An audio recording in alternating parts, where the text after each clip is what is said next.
From the Land-Grant University in Urbana-Champaign, Illinois, this is the Closing Market Report for the 27th day of February, 2025. I'm Extension's Todd Gleason.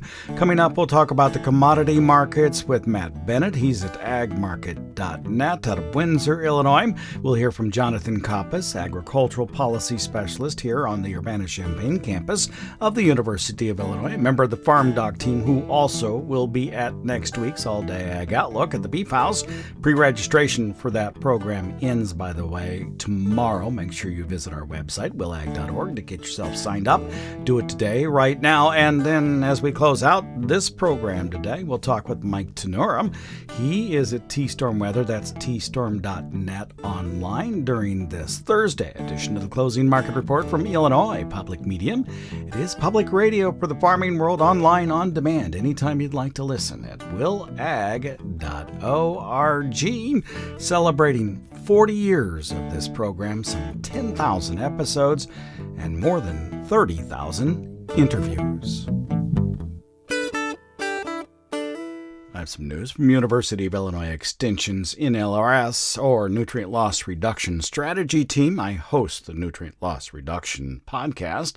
The Illinois Corn Growers and the Illinois Department of Agriculture received a special allocation of EQIP funding, about $15 million. This allocation was not tied to the Inflation Reduction Act and is not impacted by any freezes, but the catch is that farmers need to work with their local NRCS office by tomorrow. That's Friday, February the 28th. They were able to bring $15 million into Illinois to address the dust storms and nutrient loss reduction efforts. Rankings for these funds will be elevated if your farm is in either the defined dust storm region or a priority nitrogen or phosphorus watershed. These are across the state. You'll need to call your local NRCS office. They have specific maps and can tell you whether you're in one of the areas. Priority practices are cover crops, no-till, and strip-till. They have talked with state officials about a multi-year scenario where you plant cover crops ahead of your soybean acres and you use no-till, strip-till ahead of corn. Again, your local office should be able to walk you through these options, but you'll need to call them probably today and certainly by tomorrow. Call your local NRCS office. You're asking about special funding pools for the topsoil conservation and nutrient loss reduction efforts. Todd Gleason services are made available to WILL by University of Illinois Extension. March corn for the day settled at $4.64 3/4, 13.5 cents lower. The May at $4.81, down 12.5, and new crop December at $4.61 3/4, down 5 1/4 cents. March beans at $10.22 3/4, a penny and 3/4 lower. May at $10.37.5, down 4. New crop November down 3 3/4, $10.41 3/4. The settlement price for that contract. The bean meal at $2.90.90. That finished down $2.50 for the day. The bean oil at $44.75, 22 cents lower. Soft red winter wheat at $5.46 3/4, down 19 1/4. The hard red in the March at $5.71 1/4, down 13 3/4 cents. Live cattle futures $1.50 higher. The lean hogs down $3.90, 2.5, and feeders up $2, 2.5. Matt Bennett from agmarket.net now joins us to take a look at what's happening in Chicago. Although, Matt, you are at the Ag Forum in Washington, D.C., where this morning USDA released its updated supply and demand figures for the 2025 crop year. They put planted acreage at 94 million acres and yield at 181, not 181.5 or 182. What'd you think of those figures? Well, ultimately, I think it wasn't a surprise for anyone. I think most of us felt like acres in that 93.5, 94 range was probably where they'd come in at. They usually come in, I think, with what I would call a kind of a conservative type number. There's no doubt whenever you look at the economics of the situation, you could make a case for higher acres yet. But I wasn't surprised with the 94. I think 181 is probably something we're going to be living with here for a while. Of course, we've never proven that we can go 180 or better. But I think the first year Mother Nature cooperates, we should be able to eclipse that. So I think it's believable. We can go along with it. but I think corn acres will go up from here, and bean acres might have a hard time getting up to 84. Yeah, so the soybean figures did show an 84 million planted acres. You think that'll be hard to get to? 52.5 for yield there. I don't suppose that was a surprise. Yeah, I mean, it wasn't a big surprise. I think, of course, if you're going to limit soybean acres, then you're probably going to have, maybe a little bit easier time getting to a decent yield there. I guess from my vantage point, beans are really going to struggle to get the acres this year with the lack of profitability we've seen over the winter months. Now, of course, they're making a little bit of a rally, if you will, versus corn anyway. You look at the relatively speaking type of action as far as that ratio goes. We've come off of those multi-year lows, soybeans to corn, and so it might be too little too late. There's just not a lot of profit, not a lot of meat on the bone. So Todd, I think it's going to be really hard to get bean acres. Yeah, I don't know, 82.5 to 83 is kind of what I'm using right now, but we haven't submitted any official guesses yet for that end of the month report. I must ask, are you making a presentation at the Ag Outlook Forum? Yeah, I'll be the grain and oilseeds luncheon presenter. So typically they bring someone in from the industry that will present there for the grain and oilseeds lunch. And so this year they asked if I'd come out and do this. If people want to watch, they can watch virtually. So there should be several people watching that from a virtual standpoint. But heck of a good crowd here as well. So there's a lot of people in person too. What time are you on tomorrow? Yeah, it'll be around 12:30 Eastern time. So if someone wanted to tune in and watch, they got to keep that in mind. It'll be 12:30 Eastern. All right, and then are you going from there to the Commodity Classic? Yeah, I mean, I'm actually going to go home for a day, and then I'll have to fly out to Commodity because I've got some stuff that we need to do there on Sunday, and then the early risers on Monday, and I'll be back home Tuesday. So it's a pretty busy time travel-wise. I know you will not be, because if your travel will be able to make our all-day Ag Outlook, we'll miss you at that event. Looking back at this week now, or today even, in the marketplace, what are you thinking? Yeah, I mean, there's no doubt we've taken the shine off this market. Trend has certainly been violated from a technical standpoint.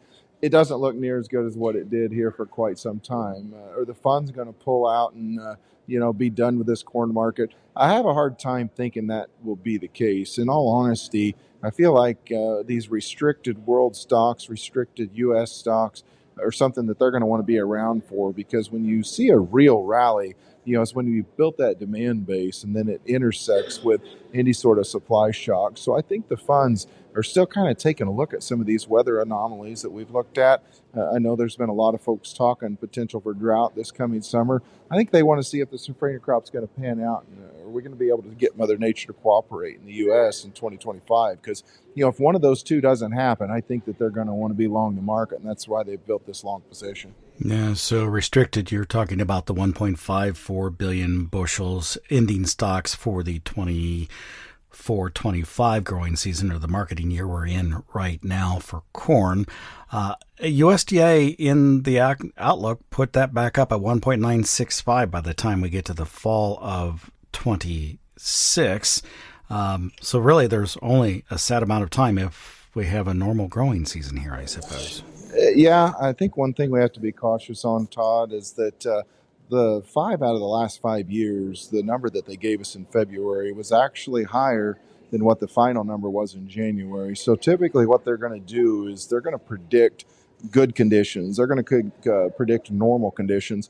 And if you go back, for instance, to how big of a miss there was for 2024, February 24, they predicted a 2.5 billion bushel stocks number for your final carryout, whereas they only missed that by about 1 billion bushels. So I don't want to put too much stock in that number, so to speak. We got to remember, a lot of things can change, but by all means, 5 out of 5 years, they've been too high. And I think that that's a pretty good track record. Consumption seems like it appears to hold fairly good in the new set of numbers USDA released, particularly the feed and residual number. That's at 5.9 billion bushels, up from 5.775 currently.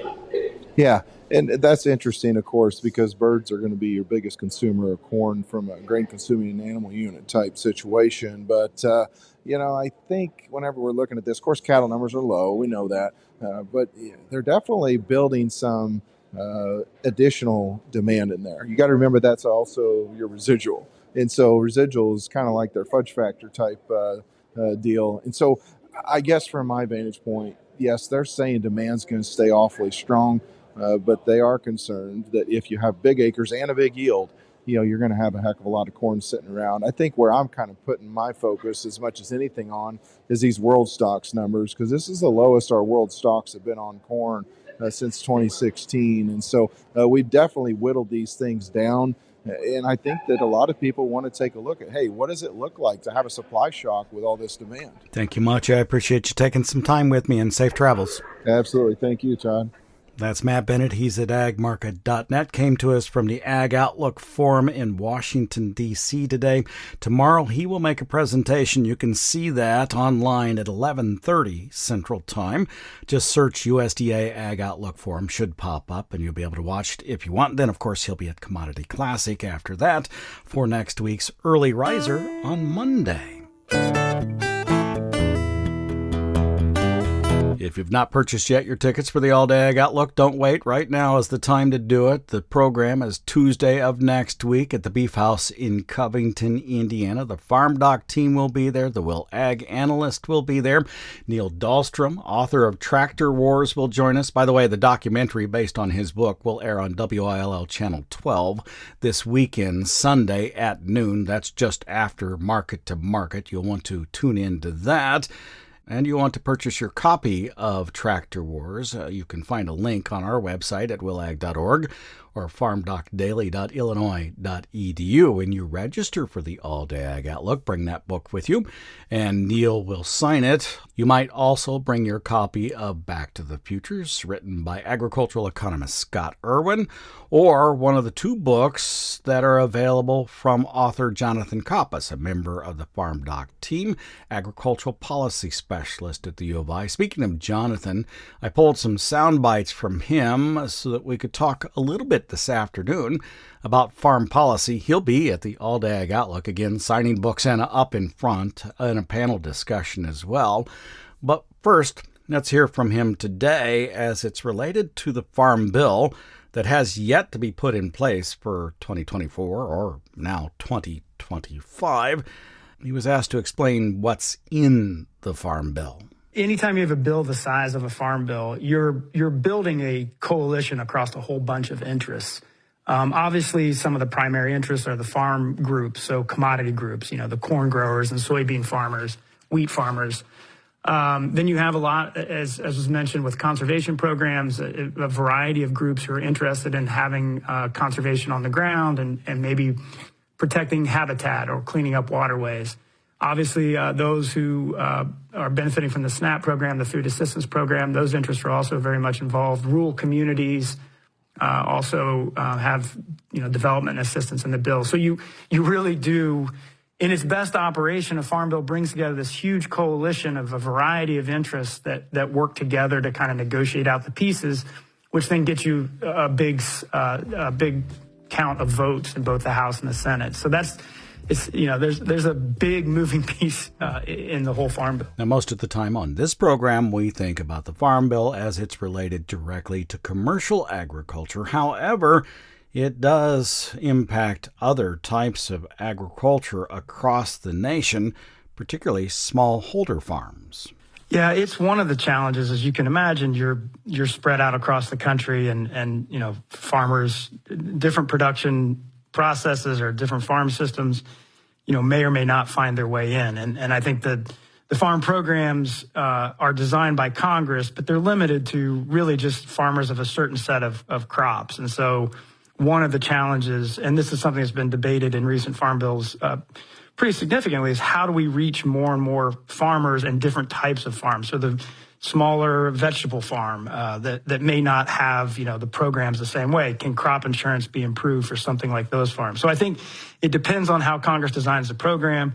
The crop insurance program has certainly grown in the last 10 to 20 years to incorporate or be more available to more and more of those farms.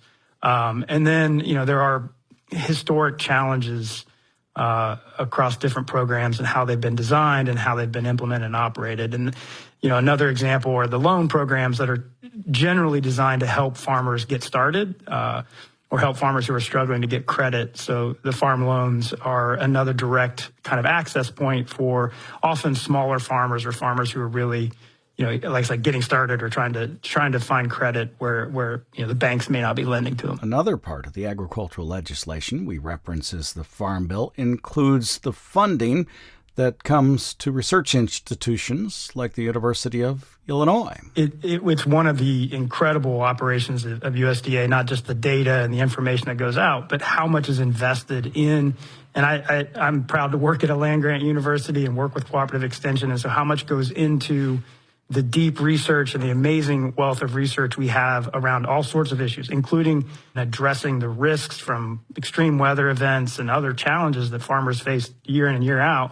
And then working with land grants and extension service to help translate and interpret that research so that farmers can use it in their fields and across the country in different landscapes. And so it is as broad as you can imagine the research portfolio being for something that deals with hundreds of millions of acres of production and extreme weather and uncertain weather events, as well as market information and challenges with crop prices and those sorts of things. So it goes kind of the whole gamut, including research around new products, around new processing facilities. How do we advance biorefinery and bioprocessing efforts? All of that research, or most of that research, is going to be funded by and in cooperation with USDA, and the program's then reauthorized by the Farm Bill. Finally, here, as the Trump administration sets about reconfiguring Washington, D.C. and government services, Jonathan Coppess considers what impact it might have on people right here in our community. One of the areas that we didn't talk about yet that I'll just mention is the school lunch program. So all the kids across the country that get meals at school, that could be an area that if it's disrupted, people would notice that. Certainly the SNAP program, the food assistance to low-income families. And conservation, there's far more demand for those programs. I would watch for things like the data that farmers and market use in terms of what we expect yields to be or production numbers and how that impacts markets. So anything that disrupts that could also impact farmers. And the crop insurance program is incredibly important. And again, disrupting that operation could certainly hit farmers sooner rather than later. And then I think there's the long-term issues. Investing in research takes time. And so if those investments change, you may not see it right away, but what does it do down the road? How does that impact our ability to innovate and respond and adapt and adopt around some of the challenges we face from climate and weather? Jonathan Coppess is an agricultural policy specialist, a member of the farmdoc team here on the Urbana-Champaign campus of the University of Illinois. He'll also be on stage at next week's All Day Ag Outlook at the Beef House in Covington, Indiana. That's Tuesday, the 4th day of March. You'll want to be there. Make sure you register right now. Don't wait. Pre-registration ends tomorrow. You can sign up at willag.org, willag.org. In the agenda that you see there, you'll find a link to two of Jonathan's books. They're called Between Soil and Society. That's his most recent book. And The Fault Lines of Farm Policy. You can buy one or both of them at a 40% discount. The link is right there in the agenda. Bring those books with you, or the books for Neil Dahlstrom, Tractor Wars, or Scott Irwin, Back to the Futures, and the authors will sign them.